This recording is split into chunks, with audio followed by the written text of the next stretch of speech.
Yo, what's up mga kapadyak? Yes sir.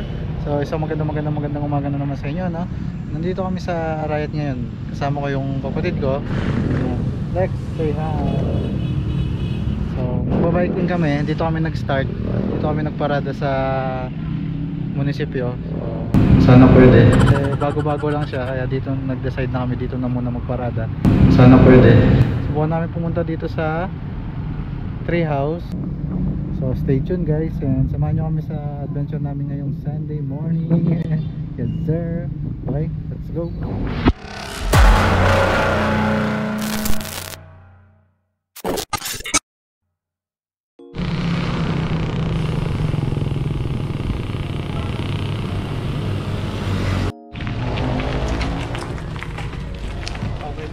Alin ba?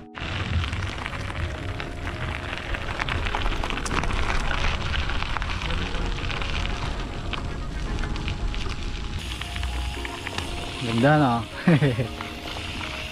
Actually tinuro lang ng ano to eh ng kagrupo namin sa Team Ride Safe kung daan na to eh. Dire-diretso.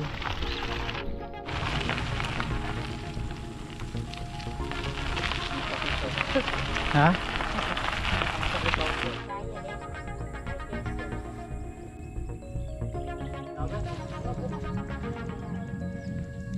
Mainit na mga kapadyak. Pero magpipicture muna kami dito. Alright.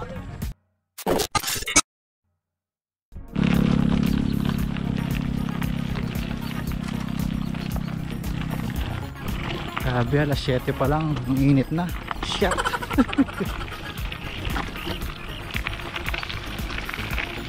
Ngayon ba to dito? Grabe.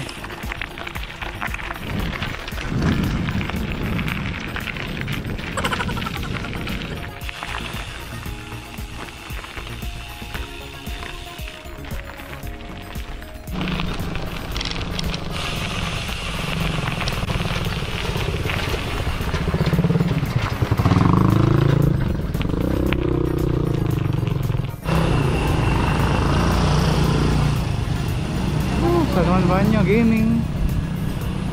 2 weeks ba daw? Pero may natamaan yata na naman.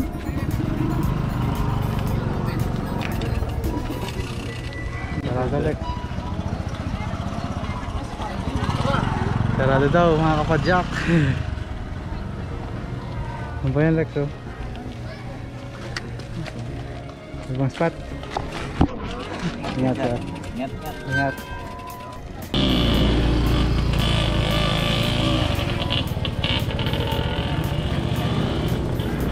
2 weeks pa. Tayin-tayin na lang tayo. For now, change route muna tayo. Tongda.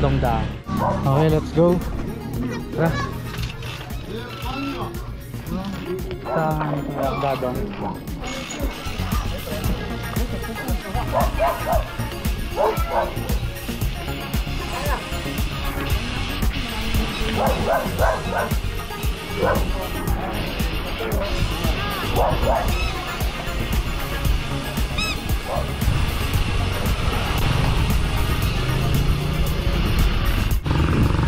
Sayang hindi ko nabudol yung kapatid ko.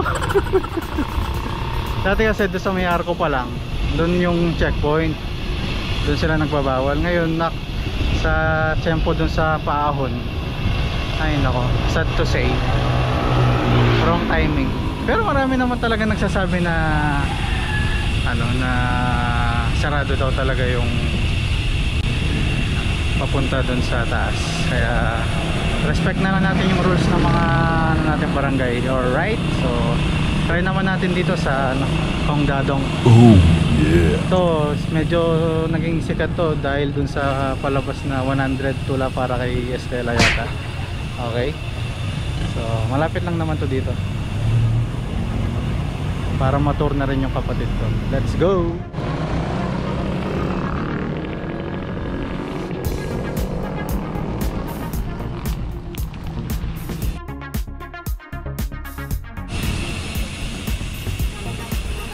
So sana naman dito hindi sarado, no? Mainit-init na. Pero maganda yung view.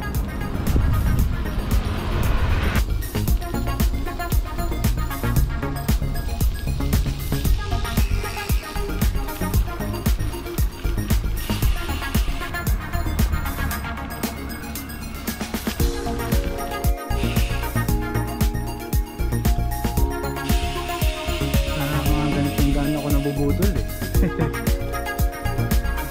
Lubak na ganito eh.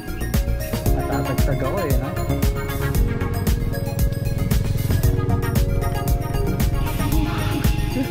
Tagtag. Ay! Siguro malapit na tayo. Tayo mo, Lex?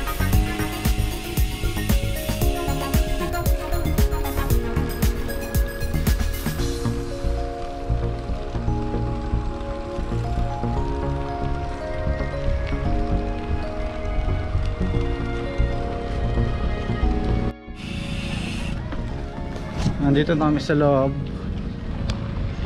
Dire-diretso lang to. Oops. Dire-diretso lang to, guys.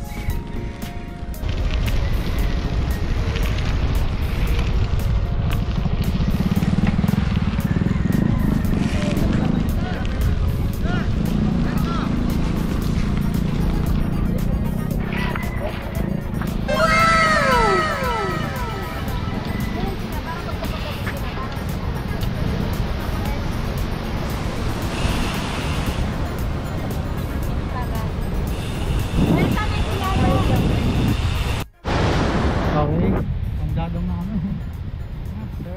Pagod ka, Lex? Bitin pa yun, Lex. Hindi pa ano yun. Pero ang bilis lang pababa. Oo, mas mabilis. Enjoy yung sa bababa. Kaya pahinga lang kami nito. Hinamin ng tubig. Pero habang ina-enjoy yung view. Minsan may pag na-tempo kayo dito, yung mga siklista na na-tempoan yung araw or oras ng harvest, mas maraming isda na kukuha. Minsan binibenta na lang dito sa may gilid. Binibenta ng mga mangingisda natin. Sayang di tayo naka-tempo. Okay.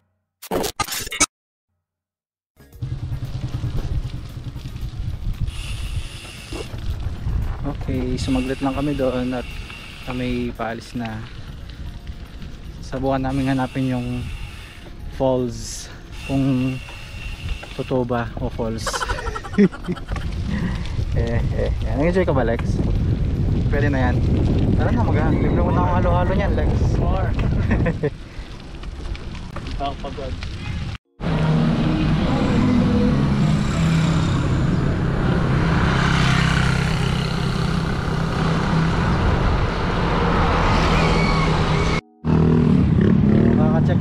Kaka-check lang namin ng mapa sa 12 kilometers pa siguro.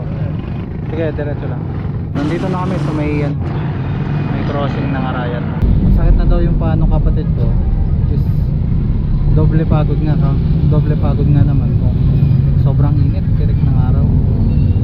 Napagdesisyonan ko na mag 7-Eleven muna or magkain ganyan para mapag-isip-isip kung pupuntahan pa namin kasi malayo-layo pa eh, tapos yung init sobrang tirik. Let's go.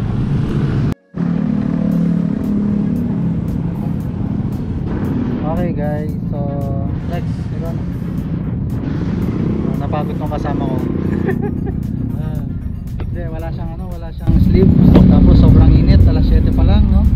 So siguro dito na kami magpapaalam. That's it mga kapadyak. So kung nagustuhan nyo tong short adventure namin ngayon dito sa Arayat, ano pang hinihintay nyo kundi mag-subscribe na kayo, like nyo na rin, and mag-comment na rin kayo. Kahit ano lang yan, mag-comment lang kayo. Then kung bago lang kayo dito sa channel ko, I'm your Paratot Rider. Like, share, comment, subscribe. Okay. And Share. click the notification bell para lagi kayong updated sa mga bago namin